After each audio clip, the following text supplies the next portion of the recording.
ছোট ঠাকুর, সেগুলো কিন্তু অ্যাকচুয়ালি দেখতে খুব সুন্দর লাগে। এই ঠাকুরগুলো কিন্তু করতেও যেমন খাটনি বেশি, তবে দেখতে খুব সুন্দর লাগে। কালী ঠাকুরের যে রঙের কাজ সেগুলো কিন্তু চলছে। মুন্ডমালার যে রঙটা সেটা কিন্তু দাদা এখন করছেন ওখানে বসে। বেশ কিছু কালী ঠাকুরের রং কিন্তু অলরেডি এদিকে হয়ে গেছে এবং মায়ের চক্ষুদানও কিন্তু এদিকে কমপ্লিট হয়ে গেছে। আমার সামনে যে ঠাকুরটা আছে সেটা কিন্তু বিশাল বড় হাইটের, প্রায় এটা রেডি হয়ে গেলে কিন্তু 14-15 ফুট আরামসে এই ঠাকুরটার হাইট হবে। স্প্রে দিয়ে কিন্তু রং করা হয় ঠাকুরগুলো, সেগুলোই কিন্তু চলছে। চালচিত্রটা দেখো, রং করা হচ্ছে গ্রিন কালার।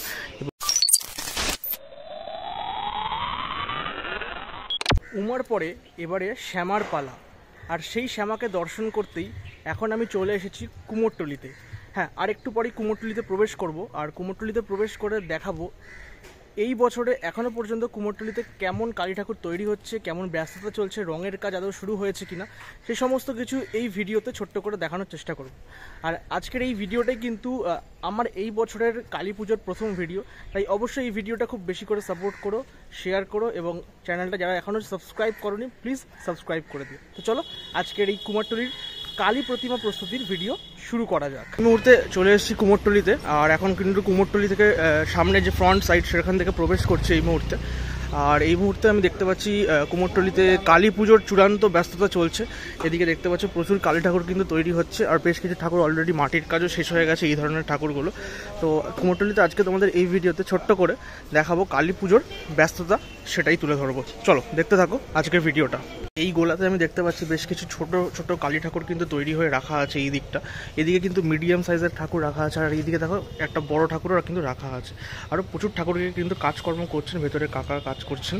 তো সব মিলিয়ে কিন্তু এখন আমি দেখতে পাচ্ছি মাটির যে কাজকর্ম সেটা কিন্তু অনেকটাই কিন্তু রেডি হয়ে গেছে। আমি কিন্তু আরেকটা গোলাতে এসেছি, সেখানে আমি দেখতে পাচ্ছি বেশ কিছু কালী ঠাকুরের কিন্তু রঙের কাজ কিন্তু এখানে অনেকটাই সম্পূর্ণ হয়ে গেছে। আমি দেখতে পাচ্ছি এখানে দেখো শ্যামা কালী থেকে শুরু করে দক্ষিণা কালী সমস্ত রকমের কালী কিন্তু এখানে আছে। তবে হ্যাঁ, কালী ঠাকুরগুলো কিন্তু সবটাই ছোটো ছোটো ঠাকুর যেগুলো হয় সেগুলো কিন্তু এখানে তৈরি হয়েছে। এটা স্বপন কুমার পালের স্টুডিও, যেটুকু দেখে আমি বুঝতে পারছি এখানে ট্যাগ লাগানো আছে। এগুলো সব কিন্তু অর্ডারের ঠাকুর, তাই জন্য ট্যাগ করা আছে এগুলো। আর পেছনে একটা দুর্গা ঠাকুরও দেখতে পাচ্ছি, মানে অ্যাকচুয়ালি কিন্তু উমার পরে শ্যামার পালা, তো এখানে সেই ব্যাপারটাই কিন্তু আমি কোথাও না কোথাও মনে পড়ছে এই কথাটা। তো যাই হোক, উমা চলে গেছে, এবারে হচ্ছে শ্যামার পালা, আর 10 দিন বাকি কালী পুজোর। তার আগে কিন্তু অলরেডি এখানে দেখতে পাচ্ছি রঙের কাজও অনেকটা কিন্তু কমপ্লিট হয়ে গেছে। মুহূর্তে কিন্তু চরম ব্যস্ততা, এখানে প্রচুর মানুষ কিন্তু আসছেন এখানে ঠাকুর বায়না করার জন্য। এবং যেমন এখানে রেডিমেড ঠাকুরও আছে, সেরকম কিন্তু বায়না করা ঠাকুরও কিন্তু আছে। সেরকম দেখো এখানে মায়ের যে চক্ষুদান বা বিভিন্ন যে রঙের কাজ সেগুলো কিন্তু চলছে, এখানে দাদা করছেন সেই কাজকর্মগুলো। আর এখানে যে আমি ঠাকুরগুলো দেখতে পাচ্ছি কালী ঠাকুরগুলো প্রত্যেকটাই কিন্তু আমরা যেটা বলে থাকি সাবেকি বা থিমের, সেটা কিন্তু এখানে আমি দেখতে পাচ্ছি একটু থিমের স্টাইল অনেক কিছু ঠাকুরগুলো ডিজাইনগুলো করা আছে, যেগুলো দেখতে কিন্তু বেশ অন্য রকমের, এবং প্রত্যেকটা ঠাকুরের ডিজাইন একদম আলাদা আলাদা আছে। কালী ঠাকুরের যে রঙের কাজ সেগুলো কিন্তু চলছে। আর উনি যেখানে রং করছেন ঠিক তার পিছন দিকে একটা যে ঠাকুর আছে, সেই ঠাকুরটা মানে কালী ঠাকুরটা 10 হাতের কালী ঠাকুর। তো অ্যাকচুয়ালি মানে এখানে দেখানো হয়েছে মা দুর্গারই তো আরেক রূপ কালী। তো মায়ের প্রতিবিম্ব মানে উমার প্রতিবিম্ব কিন্তু ফুটে উঠছে শ্যামার গায়ে। তো সেই কারণেই 10 হাতের এখানে কালী ঠাকুর আমি কিন্তু দেখতে পাচ্ছি। এটা বেশ ইউনিক লাগলো দেখে আমার, আর ঠাকুরটা দেখতেও কিন্তু বেশ ভালো। টেরাকোটার কাজের ঠাকুর এই ঠাকুরটা, এটা টেরাকোটার কাজ। তো বেশ ইউনিক স্টাইলে কিন্তু কুমোরটুলিতে কালী মা তৈরি হচ্ছে, সেগুলো তোমরা এসে দেখতে পারো, অবশ্যই কেনাকাটি থাকলে করতে পারো। তো অবশ্যই ঘুরে একটুখানি নিও, তাহলে অনেক ভ্যারাইটি ঠাকুরের কিন্তু তোমরা দেখতে পাবে।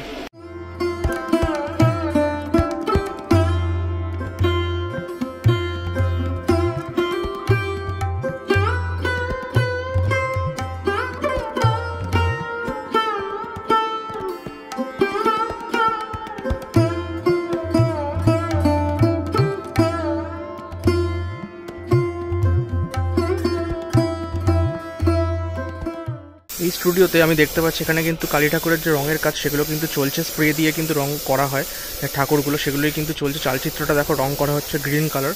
এবং হ্যাঁ, কিছু জায়গায় আমি কুমোরটুলিতে দেখতে পাচ্ছি মাটির কাজ চলছে, মাটির কাজ রেডি করা চলছে, এবং কিছু জায়গায় কিন্তু রঙের কাজ চলছে। তো এখন মিক্স অ্যান্ড ম্যাচ কিন্তু কাজকর্ম চলছে, কারণ হাতে বেশি সময় নেই।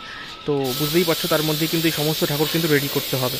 তো বেশ ঠাকুরটা কিন্তু দেখতে কিন্তু বেশ সুন্দর, আর সম্ভবত এটা কিন্তু শ্যামা কালী হতে চলেছে। ঘুরতে ঘুরতে মোহনবাসী রুদ্রপালের স্টুডিওর সামনেটা আছি, আর এখান থেকে আমি দেখতে পাচ্ছি মোহনবাসী রুদ্রপালের স্টুডিওতে বেশ কিছু বড় বড় কালী ঠাকুর কিন্তু তৈরি হচ্ছে। পরপর দেখো এখানে সাজিয়ে রাখা আছে, ভেতরেও বেশ কিছু কালী আছে। তবে হ্যাঁ, তোমাদের বাইরে থেকে এই অংশটা দেখিয়ে দিলাম। তো মোটামুটি সবই অলমোস্ট সেম হাইটের, তবে হ্যাঁ এই ঠাকুরটা কিন্তু ওই ঠাকুরটা কিন্তু অনেক এগুলোর থেকে একটু বড় আছে।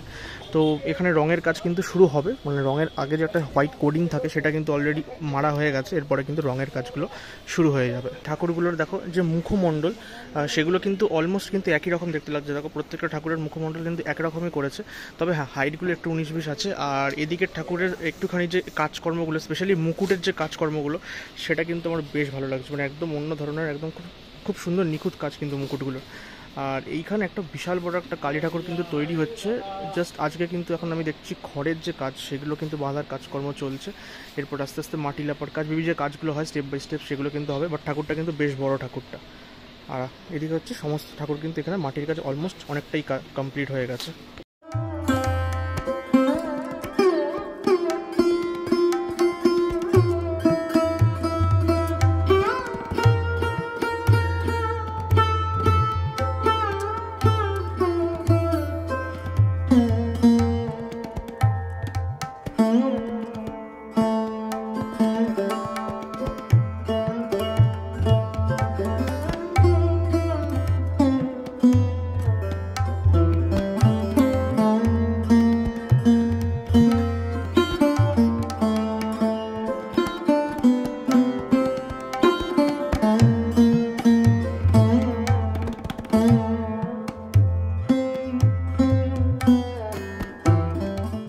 ঘুরতে ঘুরতে চলে এলাম বঙ্কিমদা স্টুডিও আর ওই বাবুনদা স্টুডিওর এখানে। তো এখানে দেখতে পাচ্ছি বেশ কিছু ছোট ছোট কালী ঠাকুর কিন্তু তৈরি হচ্ছে এই মুহূর্তে, কেননা এই স্টুডিওতে স্পেশালি আমি জানি যে ছোট দুর্গা, ছোট সরস্বতী বা লক্ষ্মী কালী ঠাকুর, ছোট ছোট ঠাকুরগুলো কিন্তু এখানে তৈরি হয়। এবং এখন দেখো রঙের যে কাজকর্ম সেগুলো কিন্তু চলছে এখানে। বঙ্কিমদা দেখো রঙের কাজ করছেন কালী ঠাকুরের। আর এই দিকে বাবুনদা স্টুডিওতে দেখো ভেতরে বেশ কিছু কালী ঠাকুর রাখা আছে, যেগুলো মোটামুটি রঙের কাজ অনেকটাই কিন্তু কমপ্লিট হয়েছে, আরও বাকি আছে এখনো।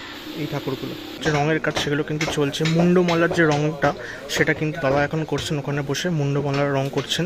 এবং এই দিকে ঠাকুরটাই কিন্তু মায়ের এই চোখের এখানে যে কাজকর্ম সেটা কিন্তু এই মুহূর্তে হচ্ছিল। তো ঠাকুরগুলো কিন্তু বেশ অন্য রকম, বেশ ছোট ছোট ঠাকুর হলেও ঠাকুরগুলো কিন্তু বেশ সুন্দর দেখতে লাগছে, মানে রেডি হয়ে গেলে এই ঠাকুরগুলো কিন্তু বেশ ভালো লাগবে। দেখো শ্যামাকালী থেকে শুরু করে দক্ষিণাকালীও সম্ভবত এখানে কিন্তু হবে। তো সমস্ত কিছু রঙই কিন্তু এখানে কিন্তু আমি দেখতে পাচ্ছি হচ্ছে, স্পেশালি কিন্তু শ্যামাকালী কিন্তু বেশি দেখতে পাচ্ছি।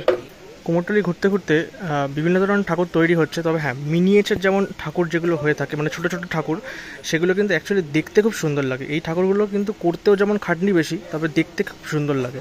আমার সামনে দেখা একটা শ্যামাকালী আর একটা কিন্তু দক্ষিণাকালী দাঁড়িয়ে আছে, এবং সেই ঠাকুরটা কিন্তু দুরকমভাবে সাজ করা হয়েছে, এবং শাড়িগুলো কিন্তু এত সুন্দর করে পরানো হয়েছে মাকে, দেখতে কিন্তু বেশ ভালো লাগছে। মানে এই ঠাকুরগুলো দেখে মনে হয় যেন বাড়ি নিয়ে গিয়ে পুজো করা যেতে পারে, মানে এতটাই সুন্দর দেখতে।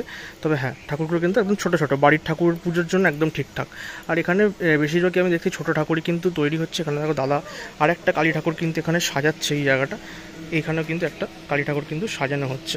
এখানে যে ঠাকুরগুলো তৈরি হচ্ছে সেগুলো কিন্তু বলতে পারো একটু থিমের স্টাইলে যে ঠাকুর হয় সেই ধরনের ঠাকুর এখানে তৈরি হচ্ছে। আর রেডিমেড কিন্তু ঠাকুর অনেক পাওয়া যাচ্ছে কুমোরটুলিতে কালী ঠাকুর। তো তোমরা চাইলে কিন্তু কালী পুজোর আগে আগে এসে এই দরদাম করে পুরো কুমোরটুলি ঘুরে কিন্তু ডেফিনেটলি ঠাকুর পারচেস করতে পারো, কিনতে পারো। আর এই ঠাকুরগুলো যদি দেখো প্রত্যেকটা আলাদা আলাদা স্টাইলে কিন্তু করা হয়েছে। স্পেশালি আমি বলবো চালচিত্রগুলো যেগুলো আছে সেগুলো কিন্তু বেশ ইউনিক করা হয়েছে। দেখো এখানে দেখো মা কালীর পেছনে যেমন হনুমানজি আছেন, তো এখানে দেখো মা কালীর এই চালচিত্রের পেছনে কিন্তু অন্য ধরনের স্টাইল করা হয়েছে। তো এরকম প্রত্যেকটা ঠাকুরের চালচিত্র যেগুলো আছে সেগুলো কিন্তু আলাদা আলাদা করা হয়েছে। এখানে দেখো বিষ্ণুকে রাখা হয়েছে, এবং পেছনের একদম ভেতরে যে ঠাকুরটা হয়েছে সেটা কিন্তু বেশ অন্য ধরনের স্টাইলের একটা করা হয়েছে, যেটা দেখতে কিন্তু বেশ ভালো লাগছে। স্পেশালি এই ঠাকুরটা আমার বলছি। তো ওভারঅল এখানে কিন্তু বেশ অন্য ধরনের ঠাকুর তোমরা পাবে। ভিডিওটা কেমন লাগলো অবশ্যই কমেন্ট বক্সে জানাও। আমার তো বেশ ভালো লাগে, কুমোরটুলিতে আসলেই না একটা অন্যরকম ফিলিংস হয়, মনে হয় যেন বেশ কিছুক্ষণ কাটিয়ে যাই। আর কখন এসছি আমি, সেই 11:30টার সময় এসছি, এখন অলমোস্ট প্রায় 2টো বাজতে যায়। এতক্ষণ আমি কুমোরটুলিতে কাটিয়ে দিয়েছি। এই ঠাকুর তৈরি হওয়াগুলো দেখতে খুব ভালো লাগে। তো আর এখানকার মৃৎশিল্পীদের সাথে অনেকের সাথে খুব ভালো সম্পর্ক হয়ে গেছে। তো সেখানে তাদের সাথে অনেকদিন পরে দেখা হলো বিজয়ার পর, তো বেশ ভালো লাগছিলো। তো যাই হোক আজকের আমার এই ভিডিওটা তো করে তো বেশ একটা এনার্জি পেলাম, অনেকদিন পরে আবার ভিডিও শুরু করলাম কালী পুজোর। তো যাই হোক আমার বেশ ভালো লেগেছে, তোমাদের কেমন লাগলো ডেফিনেটলি জানিও। আর আমি এখন এই মুহূর্তে কোথায় আছি জানো? আমি আছি এই মুহূর্তে কুমোরটুলি পার্কের দুর্গাপুজো যেটা হয়েছিল এবছর পাতা নিয়ে, সেইখানে আমি দাঁড়িয়ে আছি, সেই মণ্ডপের মধ্যেই দাঁড়িয়ে আছি। তো যাই হোক ভিডিওটা শেয়ার করে দিও। আর অবশ্যই এরপরে আরও বেশ কিছু কালী পুজোর ভিডিও আসতে চলেছে। আশা করব গত বছরে বাজির কিছু আমি ভিডিও দিয়েছিলাম, প্রদীপ মার্কেটের ভিডিও দিয়েছিলাম, সেগুলো আশা করছি এবছর দেখাতে পারবো। সময় হাতে খুব কম, আর 10 দিন মতো আছে কালী পুজোর, তো তার মধ্যেই আমি চেষ্টা করছি একটু দেখানোর। তো চলো আজকের ভিডিওটা এখানেই শেষ করছি। সাপোর্ট করো আর আমার সাথে থেকো, আর চ্যানেলটা সাবস্ক্রাইব করে দিও।